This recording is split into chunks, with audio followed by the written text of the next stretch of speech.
This is the Fantasy Alarm NBA DFS show with John Impemba and James Grande.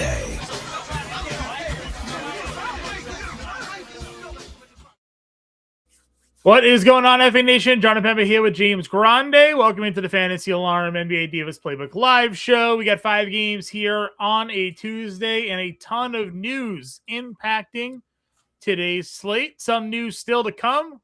Other news has already come down. Grande, you're talking to my my avatar here as my camera once again decided to not work. It may be time to retire the camera that I got back in like 2012 and upgrade to a new system here. It's time, John. It's like you fix something at home, right? You put a little, it's like a Band-Aid and then it breaks immediately. You're like, okay, I need to call a professional. Yeah. That's what it's time, right? It's time. I agree. It's also time to talk a little NBA DFS. We appreciate all you guys tuning in, hitting that like, share, and subscribe button. Free way to support the work we do here each and every day. If you want to hit that join button, it's $4.99. Gives you some cool emojis, badges, and when we get to 50 members, we're going to do some member-only content for you. If you want to get your question answered right away, you can send us a super chat as well, and we'll bring you up on the screen, and we'll get that question, get you squared away for tonight's main slate. Grande, injuries are the key tonight. We already knew the Donovan Mitchell news prior to today, but then Ja Morant gets downgraded, Anthony Edwards gets downgraded, and the landscape of this slate kind of changing a little bit. Yeah, it's going to be interesting because the games at 7 are so appealing. The Edwards news definitely looms pretty large. They don't have a back-to-back, and they listed Edwards as injury maintenance, so I do think it's a little bit interesting that he was downgraded to questionable. I'm not saying he's not dealing with stuff. I mean, he's been injured on multiple occasions this year. And that stuff's just like hard to predict when you don't have like anything concrete. You just get the midday downgrade for injury maintenance. Like my assumption would be he plays, but that's obviously a big piece of news, especially if you're heavy loading the 7 p.m. games and you don't have any pivots. So should be a fun slate overall. Agreed. Guys, we do see you all in the chat. We appreciate you showing up each and every day. Let's just jump into it at the point guard position. Luka, Fox, maybe Ja, probably not. Black, Hero. No, he's doubtful. Yeah, he's not playing. I said maybe, but probably. He's no. He's not playing. It's a calf. He's not playing. All right. He's not officially ruled out yet. Luka obviously is, far and away the highest priced guys, and you get a bunch of 7K plays. On the show last night, I said I thought Darius Garland would be the highest rostered player on the slate. For a lot of today, he is still currently over on FanDuel, but things have changed a little bit when it comes to point guard now, given the value and sort of the way this slate has turned out. How are you prioritizing this position? Are you still spending up on Luka? What are we doing here? I mean, I think there's a lot of different directions you can go, and I think that's very indicative of ownership today. Smaller slate, so a lot of people gravitating towards the same players. But yeah, I think Luka's pretty easy to get to with a lot of the value today. 62 fantasy points the other day and looked really good. We haven't gotten the vintage or consistent triple doubles. We had a stretch earlier in the season where he was, and that's kind of fallen by the wayside. It's been a lot of scoring and the peripheral stats have been solid, but we know that there's even probably a higher ceiling there. The games that he's gone for almost 100 fantasy points, 80 fantasy points, 75 fantasy points. So there is an immaculate ceiling here. Luka's a high volume 3-point shooter. The Pelicans allowed the second most 3-pointers made per game this year. Definitely love Luka. He's very popular. I would say pretty definitively, especially with Wemby likely limited if he returns. Luka has the highest ceiling floor combination on the slate. So if you want to go to Luka, easy to get to today. Anthony Black looks really good at $7,500. We're getting a big time breakout from Anthony Black this year. $7,500 is not too expensive. When you're looking at what Orlando is missing, it's no Franz Wagner, it's no Jalen Suggs.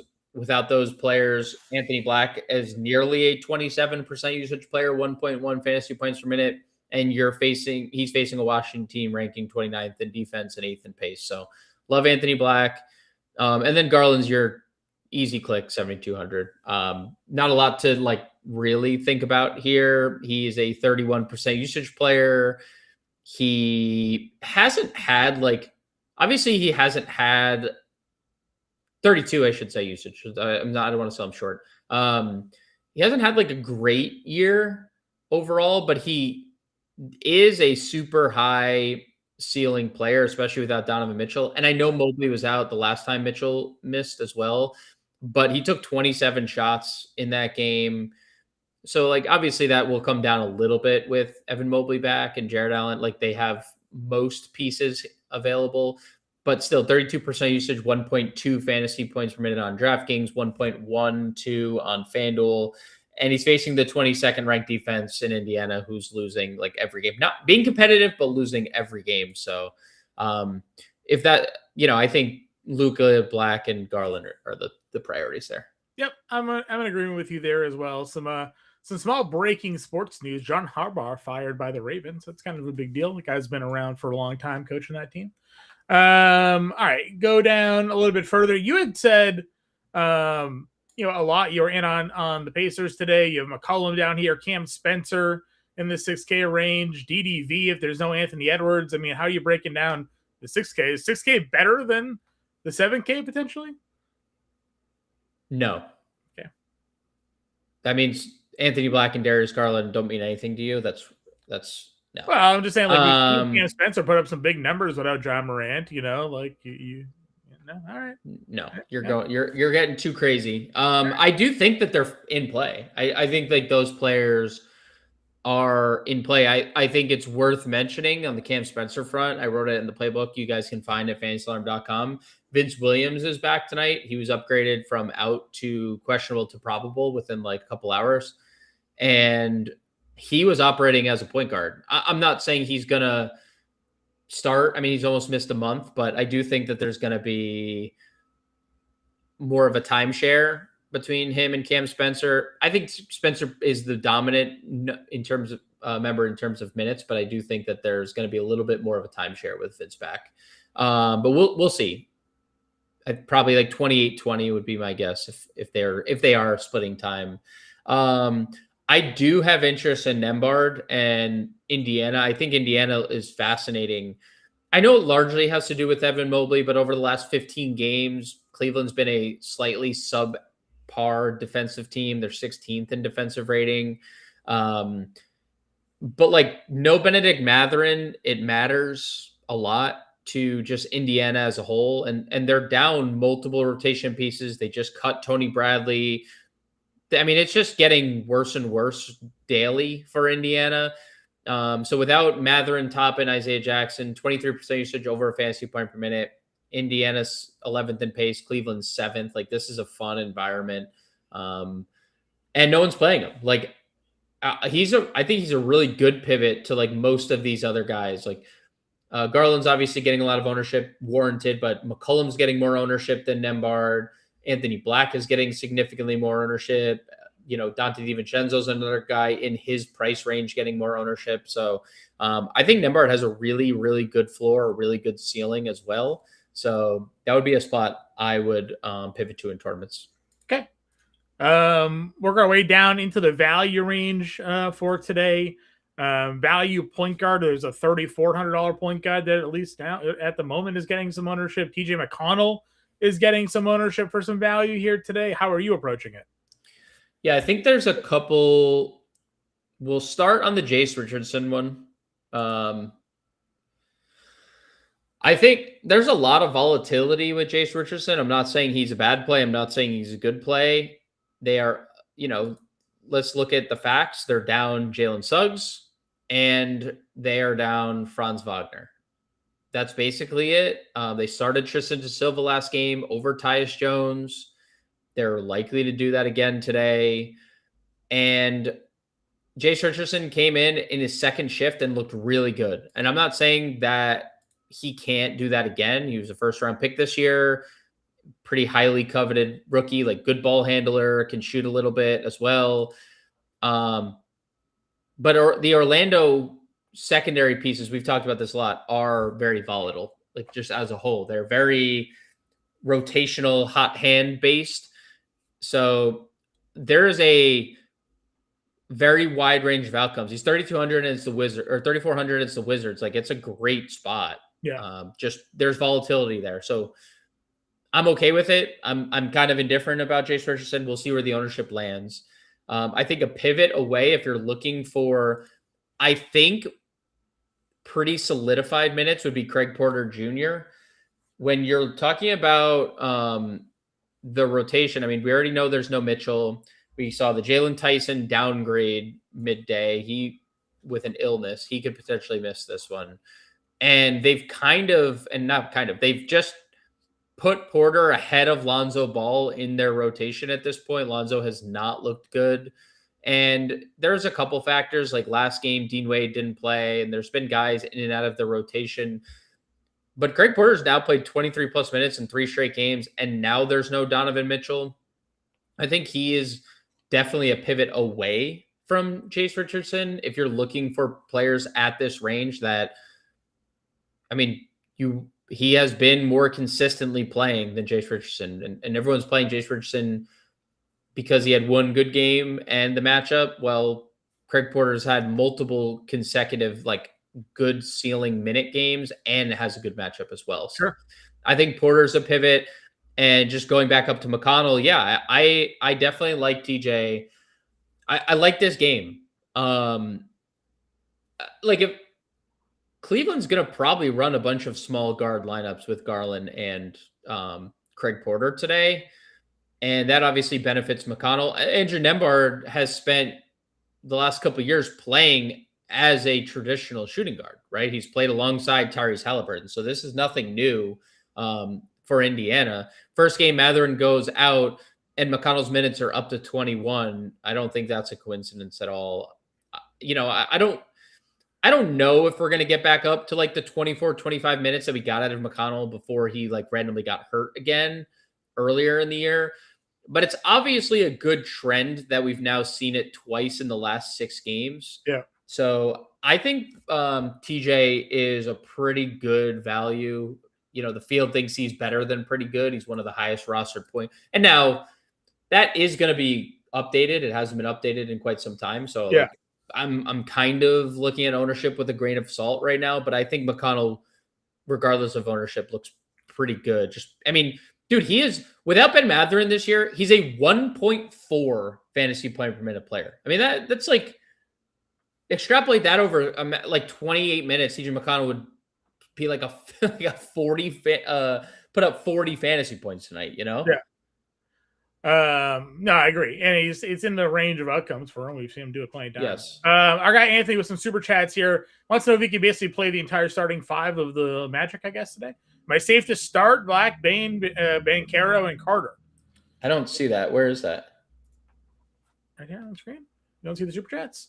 I see one. I see the only one. It just says Banchero. Well, the one that's above it. Am I safe to start Black, Bane? He says cancerous. I'm assuming he's on his phone. Banchero or Carter? Yeah, that is definitely a correct. I see I just see Banchero $2 one.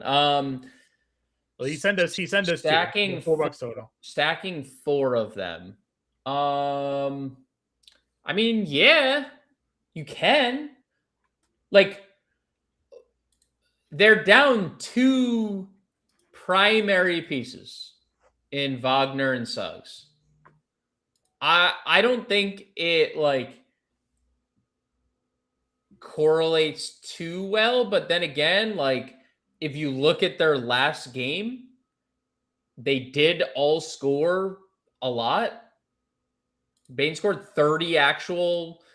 Black had 27. Paolo scored a lot. Like, Wendell had the double-double. I mean, sure. Anthony, truthfully, if I'm like, I don't know what, I don't know if we've ever gotten like what you play, but if you're like in a single entry, if you're playing like one lineup, I would probably max 3 of those guys. That would probably be the if that's your like the route that you wanted to take, I would probably max 3 because I feel like the outcome that you got from the Indiana game is like really hard to replicate, right? Black had 27, Bencaro had 28, Desmond Bain had 31. They all went for 54 fantasy points, and Wendell Carter also had 44. I feel like that is very hard to replicate, matchup or not. Like, it's a great matchup. So, like, they can. I would say I would probably play 3 of them max in like in a single entry. But if you're looking to be different in a tournament, that is definitely a way to do it. If you guys have any specific questions to your lineups, you can throw us a super chat like Anthony, and we'll spend some time getting those answers for you. Any other point guards before we move on? No, we can go shooting guard. All right, shooting guard we go. Then again, Anthony Edwards, big day there, downgraded $9,500. If he doesn't play, it obviously changes sort of the way we look at this slate because you go back down, it's Bain, Castle, Black, as we've talked about, Hero, Powell, Murphy in the 7K range. Yeah, I mean, Ant is a great play if he suits up. Again, just a weird downgrade. Yeah. Nothing. The problem is there's nothing specific, right? It's like maintenance. He has a foot thing, and he had the hamstring earlier in the year, and could just give him a day off. Like, don't come to work today. Don't worry about it. You get the day off. I suspect he plays, but I don't know. I would love Ant if he plays. So I definitely have interest there. You can absolutely play Desmond Bain, shooting guard, small forward. I would have guessed he would have gotten less ownership than Anthony Black to start the day, but he does have the slightly better eligibility. So, super high ceiling for Desmond Bain, really good usage without Jalen Suggs and Franz Wagner. Absolutely okay getting to Desmond Bain if you want. Castle in tournaments, I don't have a lot to say there. Tyler Hero not playing at all. Norm, you can play in tournaments. And I like Trey Murphy today. I think this is another spot where the Lakers allowed the 9th most threes per game to opposing teams. And, the usage rate for Trey Murphy isn't great. But despite that, without Sadiq Bey this year, he has over a fantasy point per minute. He's being more aggressive lately, especially looking for his shot more, which is wonderful. I mean, Zion's a good passer for, he's constantly attacking and drawing multiple defenders. So I like Trey Murphy in this spot. We've talked ad nauseum how bad the Lakers defense is. Yeah. I do think that game is super appealing, and the Pelicans 119 implied points kind of show that, right? Like, it's kind of a really good spot for them. Lakers are one of the reasons why at least I like Zion at the price. I know it's coming up from what it was, but it's just yeah. I mean, you could definitely get to Zion for sure. I think I lean Murphy, and that's like a little bit. I think positional eligibility has to do a lot with that too. Yeah. I think power forward's really strong, and I don't think you can say that about shooting guard as much. So I lean Murphy over Zion, but both are great. But yeah, I think if I'm not going Ant, it's like Ant, Bain, Black, and Murphy there for me. Yeah. And then obviously it's a sea of red. A lot of guys out. Talked Cam Spencer already. Tyson got downgraded. That was something we kind of thought we would like without Mitchell. Where do you go for value on this one here? We had the Holy Smoke said Merrill. Merrill's obviously looking better without Tyson. If Tyson doesn't play. Yeah, I think Sam Merrill's fine. Solid, like 0.9 fantasy point per minute player without Donovan Mitchell this year, which is really solid. I think Pelle Larsson is okay. He takes a pretty big hit with Tyler Hero available. That obviously kind of stinks for him. A lot of the field getting to Trey Johnson. There is something to be said about that. I looked up the Magic today. So the Magic have a 111 defensive rating without Jalen Suggs this year, or with Jalen Suggs, 111. That would be third in the NBA. They'd be the third ranked defense. Without Jalen Suggs in 13 games, they have 120 defensive rating. That would be 28th. John, do you know Jalen Suggs' status for today? Not playing. Not playing. So, like, I'm not afraid to play Washington. Like, I know I didn't, like, McCollum's fine. Like, I didn't really talk McCollum. He obviously has a ceiling, but, like, I like Trey Johnson today. The minutes continue to stay like the high 20s. The one thing I'd say with Trey Johnson is that he is, I mean, you see it. He is just so scoring dependent. It's just like, if you don't get the scoring game, you're probably not hitting value because the price has now gone up from like his low fours. So I think Trey is interesting, but yeah, just keep that in mind that if, we're not getting a scoring game out of him, it would be doomsday. We got since we're kind of in this position here, we had a Craig Porter, Bain, Neesmith, or a Nembhard, Spencer, and a 3-9 util, which I guess would be Jace Richardson. No, there's other guys. Okay. Well, from an ownership, I guess he's chalky at that price. Yeah, but that doesn't mean we're playing him. Okay. Porter, Bain, Neesmith. Porter, Bain, Neesmith, Nembhard, Spencer. I'd go the first one. Okay. Small forward. It's a lot of the same guys. It stinks. McDaniels looks better if there's no Ant. We saw that earlier this year, but even Tyson's out, Tyson's potentially out, Bae, Vassell are out. LaRavia's been really good lately. We talked Neesmith a little bit on the show last night. It's probably where you're sitting here, right? Yeah, it was so bad. I was writing the playbook and I put Bain as a small forward to make sure the player pool was viable, to make sure I had enough small forwards written up. A good day we don't have to do the cheat sheet grid because it would just be one small forward. One small forward. So I love Neesmith today, but I'm also like super bullish on Indiana as a whole, which is going to be the detriment of me today, or I'm going to become rich because of it. 34 minutes last game was the most he's played since returning from the injury. And again, no Ben Mathurin, no Obi Toppin, no Isaiah Jackson. Those three players play a lot of minutes, 23% usage, almost 1.1 fantasy points per minute. And that's kind of what swayed me on that Schnabe's question.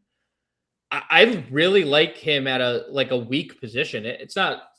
This is not like a surprise. He's a very popular play. I even expect when it like actually decides to update and people care about their jobs that we will see his ownership kind of just stay put, and he probably will maintain. If he's not the highest rostered small forward, he'll be one of them. So yeah, I think Neesmith looks really good. I think LaRavia is an interesting pivot away from Neesmith. Like you said it correctly on the show last night. And Anthony, we see your super chat. We'll get to it in a second because we're about to get to power forward very soon. You were like, it's surprising to see him do this with the team that the guys that he's playing with, but like they are so good at passing the basketball as well that he is just open all the time. He also like navigates the dunker spot pretty well. And we talked about it. The Pelicans allow a lot of threes. LaRavia's volume from three. He's not like great from that range. He's actually like, he's hitting the shot. So it's like, you can be as good of a facilitator as LeBron and Luka is, but we're still talking about Jake LaRavia going 9 of 16 and 8 of 12. It's not like Austin Reeves, who's able to produce those guys because he's good at basketball. LaRavia is kind of elevating himself right now, it seems like. Sure. I think that's opportunity based too. Like he's playing 34 plus minutes in like all of these games, and that's not going to change basically with like their roster situation. Like Gabe Vincent was about to play, and then they're like, maybe it was just a revenge game factor since they were both versus Memphis. It could have been. And also I think that he could look at this and be like, oh, this is another spot where I can get up 8 threes and make 4 of them because the Pelicans allow a lot. So I think Neesmith is my favorite in this range. LaRavia is a nice pivot. Justin Champagny, Bilal Coulibaly getting a little bit of love as of this afternoon. Hunter's 49. You mentioned Vince Williams being upgraded. Merrill can be played here. Jalen Wells, there's no Coward, maybe no Morant as we're expecting. I mean, does any of that the high 4K, low 4K, 5K range for you?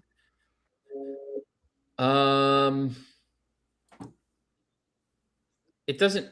Some of I think Justin Champagny probably moves the needle for me the most of all those players because his activity. I know the minutes went down last game, but it was an absolute shellacking. And Kispert was back, and now there's no Kispert again. So we're talking about mid-20s minutes. I mean, he basically splits with Middleton and has typically been like the dominant end of minute split. And when you take out Kispert and Keyshawn, there's just more minutes on the wings to be had. And Sarr is on a limit and Johnson's on a limit. And we don't know when those limits are officially going to be lifted, but there's a lot of minutes to be had in Washington right now, specifically on the wing with Middleton just on a limit because his knees are a limit. his knees limit him as much as the team does. And then the Whitmore absence and the Keyshawn absence and all that stuff. So I think Justin Champagny looks pretty good at $4,600. Wells, was in big foul trouble last game in the first half, looked really good in the second half. I'm okay with it. We know what he kind of is. He's a good defender that gets a lot of threes up, but not a very high usage rate player. DeAndre Hunter is just a mid-20s minutes player. Probably can't do that right now. I'd rather probably play Merrill, who I probably gets a start tonight. We just had Rolly ask about Herb Jones. Herb's missed 2 weeks. I'd expect there to be... I probably don't go there. Yeah. Probably don't go there. Anything else? Yeah.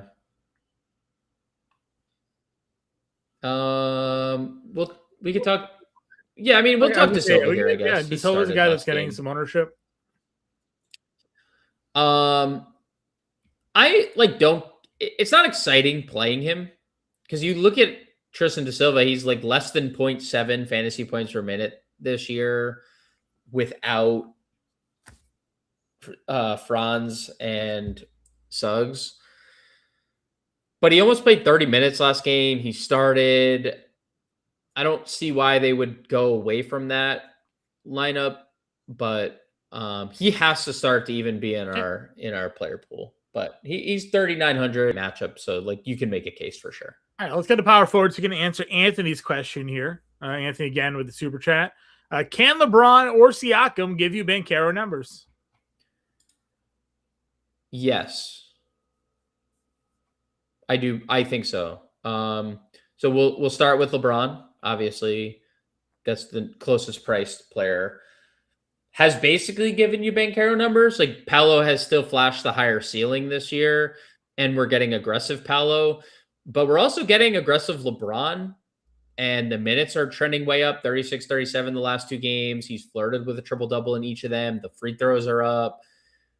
The three-point volume has been solid, which, again, we talk about all the time with the Pelicans. They also allow a lot of points at the rim. There's a lot to about LeBron, so I think there's a pivot.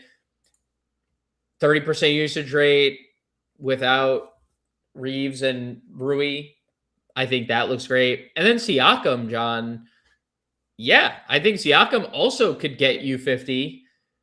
Siakam this year without Mathurin and Toppin Jackson, 31.7% usage rate, 1.2 fantasy points per minute on both DraftKings and FanDuel. Dude, he's really good. We've talked about this. We go through stretches with him where we're he should take over the game, right? He's one of the more frustrating players for me because I know he's good. I know there's a really good ceiling for him, and yet we don't always get what we think we should get out of him. Well, beginning of the year, I thought we were going to get Tatum numbers out of this guy, and we're really not there. Well, no Ben Mathurin first, and he goes 34, 7, and 5, and he plays 36 minutes. Again, he has nearly a 32% usage rate without Mathurin. That's not a surprise. So I do think, Anthony, to your question, the answer is yes. Now, to go back to Paolo, I still think Paolo is the best play of the three. Like if you were to ask me how I'd rank them as they're priced, but also Paolo's the highest rostered. So if you're looking for a pivot away, like obviously LeBron and Siakam make a little sense, but we're getting the aggressive version of Paolo again. He's taking more threes, which I don't necessarily love because I don't think the 2 for 5 and 3 for 5 is going to be sustainable. He's a 26% 3-point shooter. Like, I'd rather see the 6'9", 280-pound guy attacking the rim. Yeah. But he is a very good playmaker. He is a really good rebounder. Washington's 28th in rebound rate this year. So I still think Paolo is the best of those three guys. But yeah, LeBron and Siakam obviously offer really good pivots. We had a question about Zion. Again, for me, I still think this price is too cheap for what his ceiling can be. I get that we were paying $7K for him earlier. Now he's up to 83, but I do like this matchup. And I think if it's a competitive game, the minutes are going to be there for him. So Zion for me is strong, but Evan Mobley is where the ownership is. He's your highest rostered power forward today, as of at least what we're looking at now. Player, right? Just player. Is it player overall? Yeah, highest overall player. 33% usage rate. It was like 1.4 fantasy points per minute without Mitchell. So great spot to play him at a great price. I don't have anything to add. That's is there more to say? I don't know. No, I mean he's a 9K player when he's healthy. He's low. His price is because he's been working his way back from a calf strain. But he played 33 minutes, and we're getting it up against a team employing Micah Potter as their starting center. So and I'm gonna actually rave about Micah Potter here in a second. So I'm not actually trying to poo-poo him. I'm just saying, like, they signed him off the Spurs G League team. And now he's starting like 2 weeks late, like a week and a half later at center. Like that's where Indiana is, and that's the matchup that Mobley has. Yeah.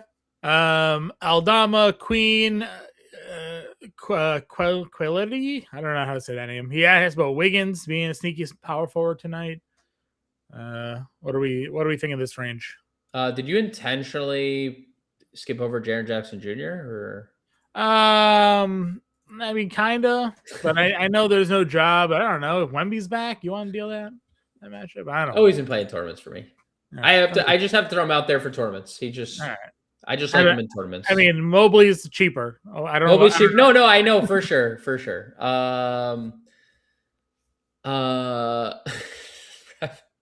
He said that that was like the first comment of the day. Preffy, for the record, I'm not going to call him a snowflake. But I have called him soft to John before. A bunch of times. I do also agree. Like, I do think he's a little bit on the softer side, which isn't. I mean, he's an obviously skilled person. He is on the softer side.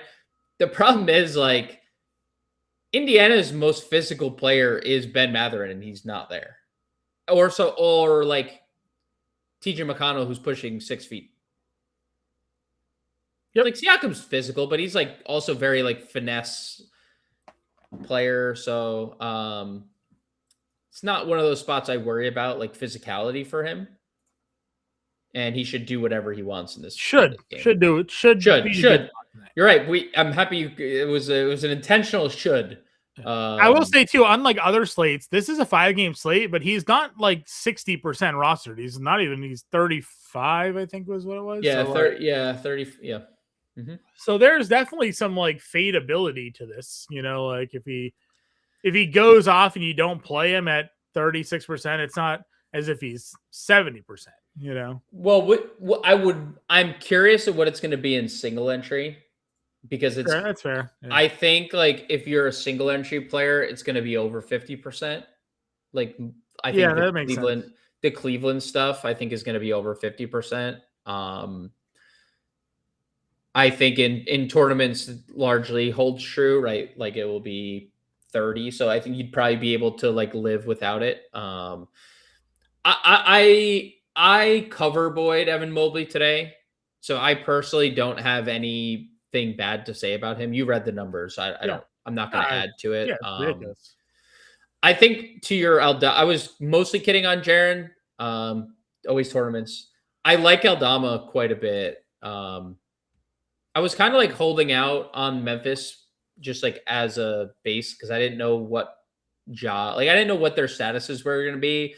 But yeah, I think Aldama's a pretty interesting because he can play multiple positions. They closed the other day with Aldama at the 3, and they went Aldama, Jaren, and Landale. Yep. And I think like that is very live to happen.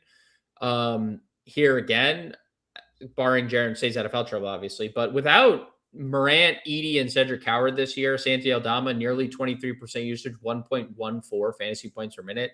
And twice over his last 8 games, he's given us a 60-point fantasy ceiling. So like that player's in my player pool. If you have 60 in your range of outcome, like you're in my player pool. So especially without the guys that are playing for Memphis tonight. So yeah, I think Aldama looks good. I disagree from Quality Soul's comment about Wiggins.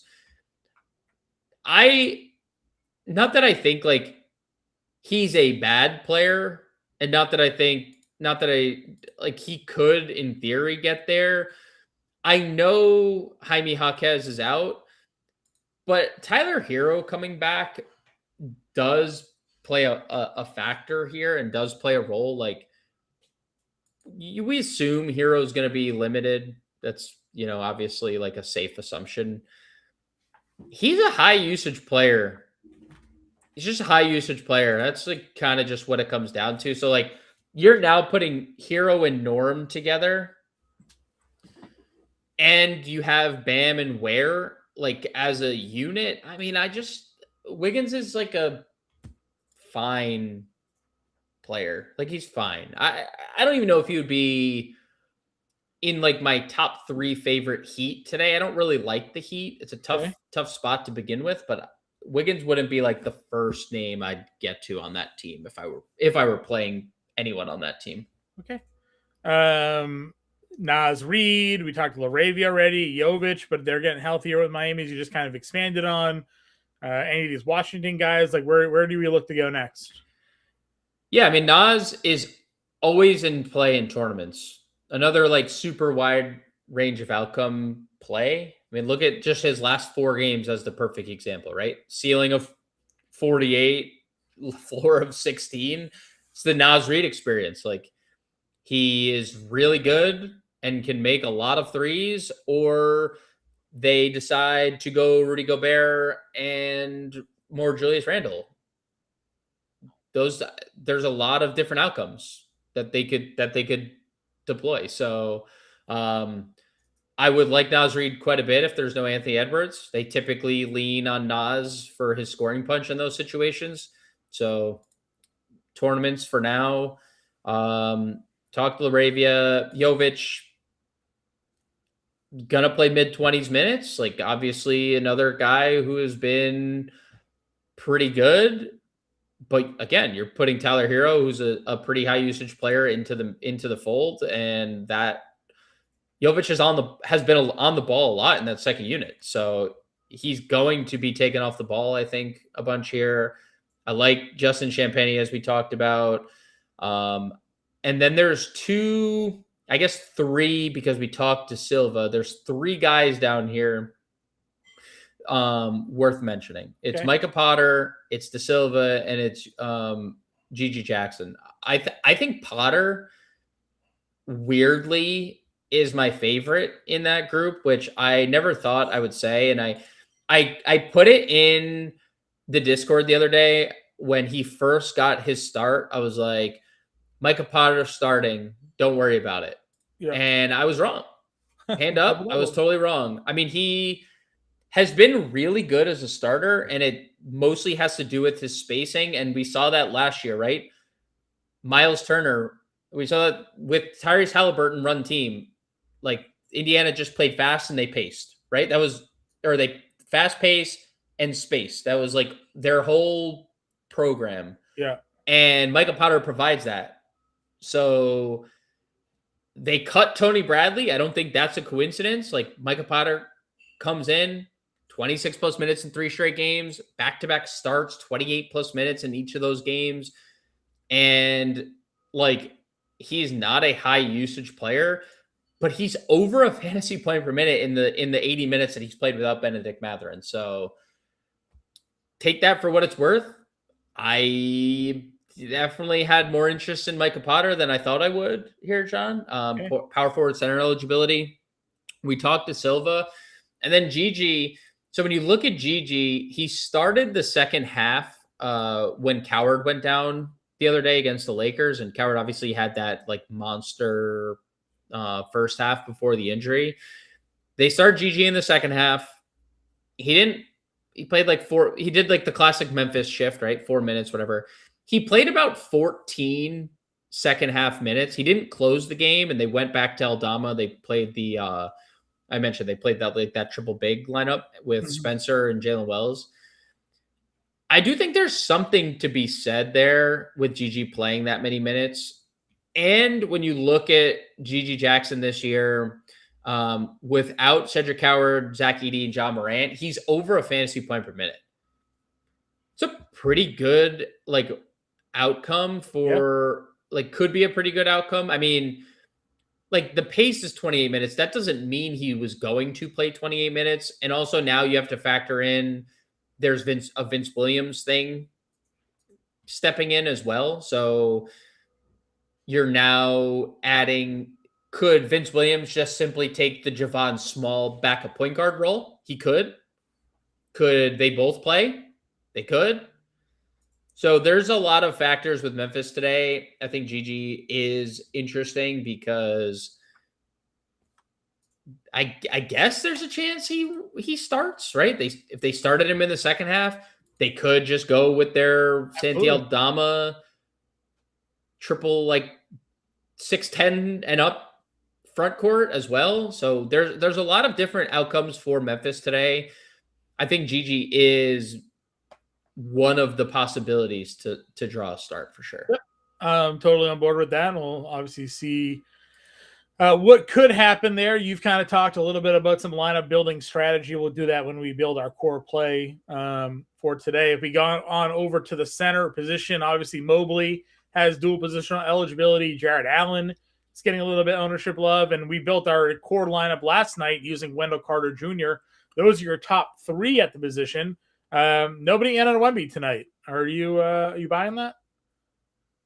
Am I buying that nobody's playing him, or am I buying Wemby? Both. Are you buying that no one's playing him?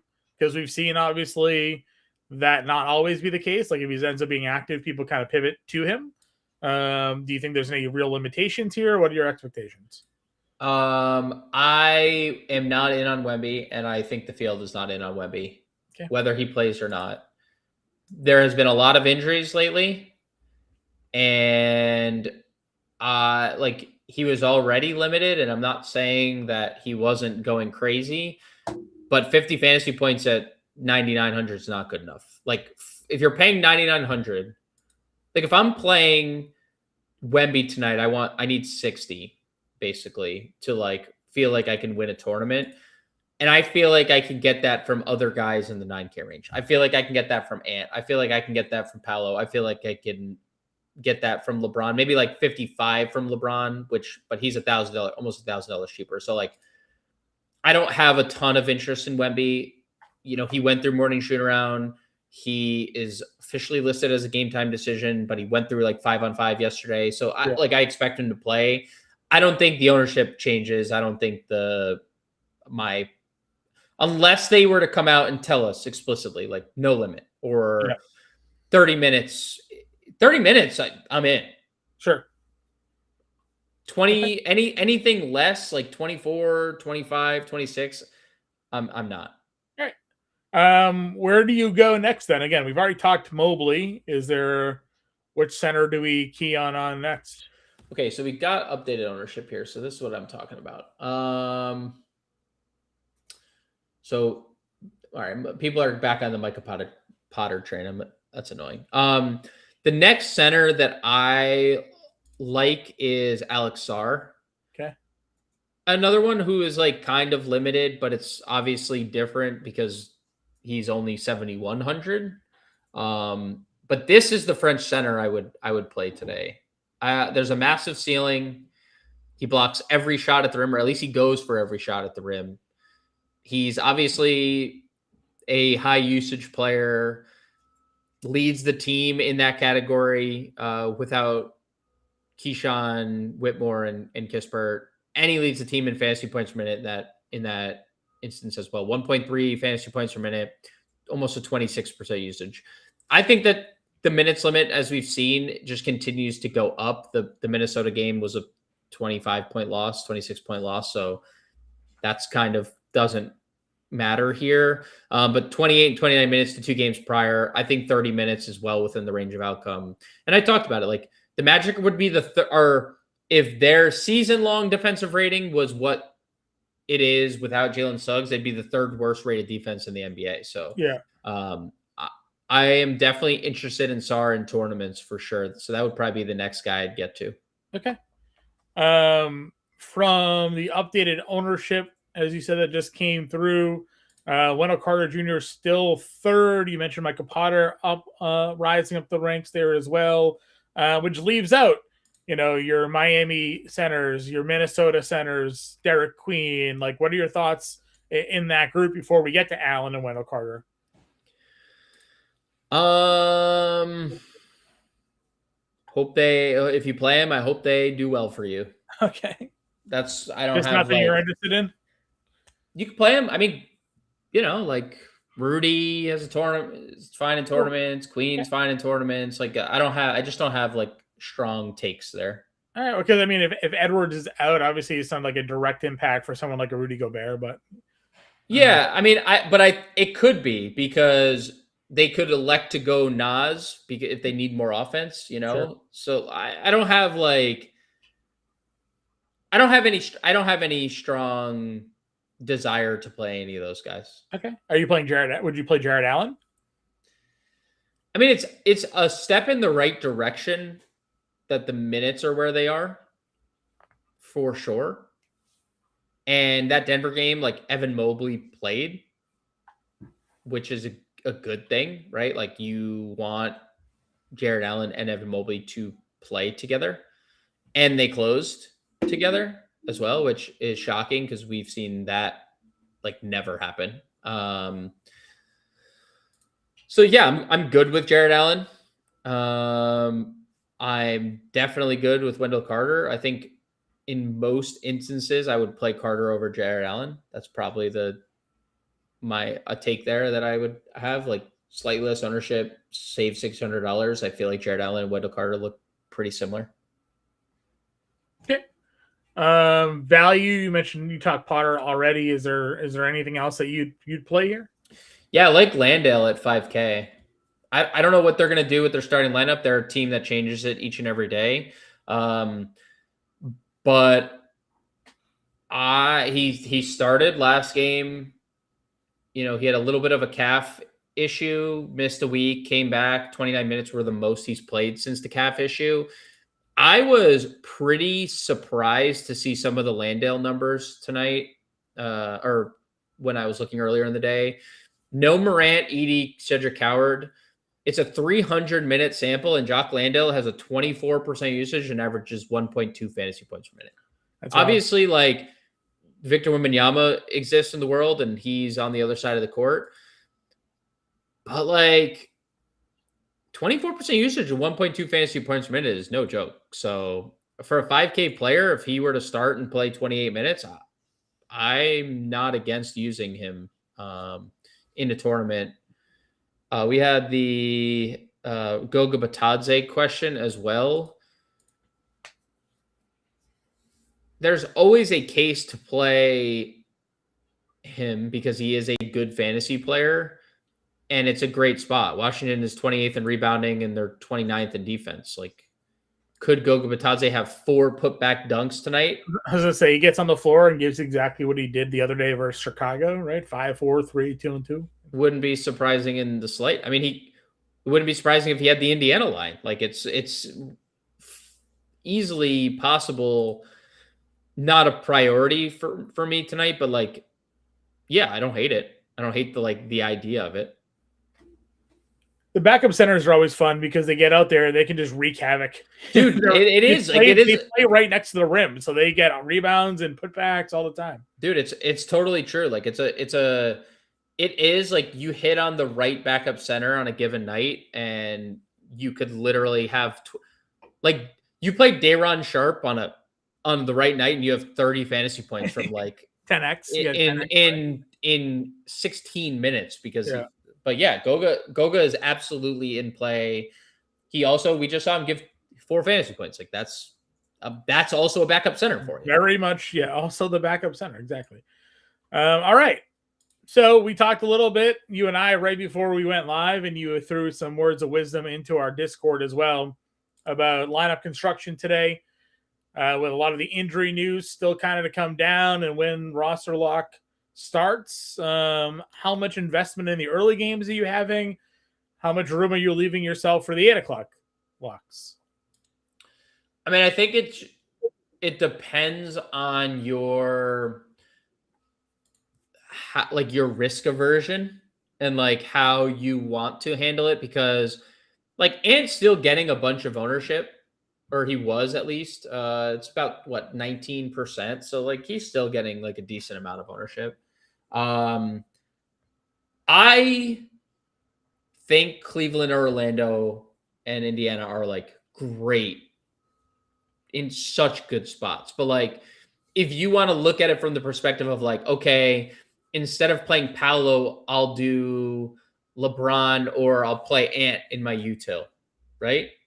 There's obvious pivots. Like if you have Ant in the 8 p.m. game, you have LeBron to pivot to, or you have a fair and balanced build if you do a 2v2. I would say like you're most likely, if you're going to do the Ant strategy, John, you want to have at least a 2v2. Yeah. Like, because it's Ant isn't like, if Ant's ruled out, like there's not just like one plug you want to get to.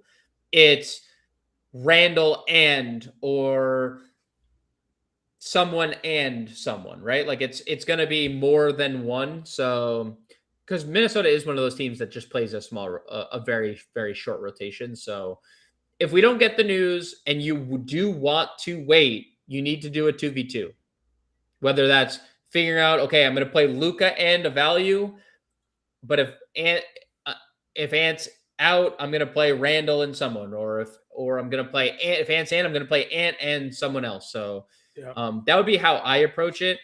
I also just like the 7 p.m. game. So if you want to load up on those games, you can, and kind of hope that Ant plays so you don't miss out on any of like the lone Minnesota stuff. Sure. All right. Well, that said, let's get our core lineup going here. He had any Harry B thoughts, says that boy Phil. I mean, Harrison Barnes always live to knock down 5 threes, you know? So I mean, Harry B is what he is, but like I'm not playing him because he's had good games against Memphis specifically. You know, like he also in between those games probably had like like he's just what he is. Like he can make you 5 threes tonight, and that wouldn't be surprising. And he could play 21 minutes and have 5 points, and that wouldn't be surprising. Agreed. All right. So we definitely want Mobley. Are we playing him at power forward, play Potter at center probably? Yeah, probably. Okay. And then Neesmith. I want to play Neesmith at small forward. I don't like small forward. Okay. And I think Neesmith's just an easy plug. Neesmith is 50 something, right? 53. All right. Point guard. Anthony, I think Larson's okay. I think he's earned his minutes. It's just what does Tyler Hero take away from him? Yeah. Because like last game, no Jaquez and no Hero. And now there's no Jaquez, but there's Hero. So we're in the midst of a bit of a fair and balanced build. We got Anthony Black, Neesmith, Mobley, Potter.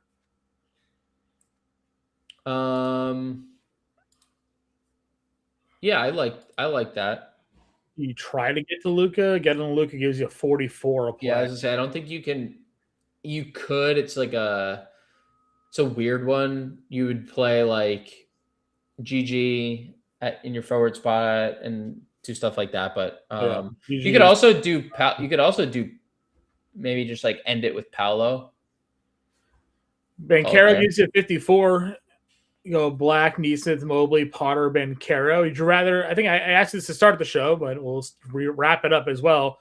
Black or Garland, if you had to pick one.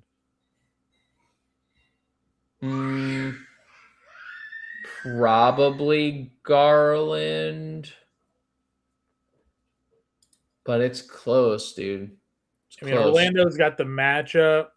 Where's Washington? They both. I mean, they both have good match. I would say I trust the usage a little bit more from Garland, but Anthony Black has slightly better positional eligibility and a slightly better matchup. So if you want to just stay with Anthony Black, also, what's the ownership? Anthony Black is much lower owned. I mean, that's a good pivot. Little tournament pivot there. All right, Black, Neesmith, Potter, Mobley, Banchero, shooting guard, utility remaining. Again, a lot of injury news still to come out. Stay tuned to the playbook. That's live over at Fantasy Alarm. We appreciate your support each and every day, everybody. We'll be back tonight with tomorrow's preview show. We'll catch you then.